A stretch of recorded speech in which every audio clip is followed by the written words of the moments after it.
پاک فوج اور فرنٹیئر کور نارتھ کی جانب سے تعلیم سب کے لیے مہم کا سلسلہ جاری ہے۔ مالاکنڈ میں پاک فوج اور فرنٹیئر کور نارتھ کی جانب سے تعلیم سب کے لیے مہم کے سلسلے میں اقدامات جاری ہیں۔ یتیم بچوں کے لیے مالاکنڈ میں کفالت یتیم خانہ تعمیر کیا گیا۔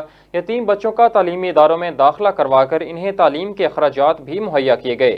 اس کے ساتھ ساتھ کفالت یتیم خانہ میں بچیوں کے لیے کلاسز کی سہولیات بھی فراہم کی گئیں۔ اس کمیونٹی سینٹر کا افتتاح کیا گیا اور باقاعدہ کلاسز کے اجراء کے لیے علاقہ سے خواتین اساتذہ کی مدد سے تعلیم فراہم کی جا رہی ہے۔ فرنٹیئر کور نارتھ اور ضلع انتظامیہ کی جانب سے بچوں کے لیے تمام اہم سہولیات بھی فراہم کی گئیں، جن میں یونیفارم، کاپیاں، کتابیں، فرنیچر اور اسٹیشنری شامل ہے۔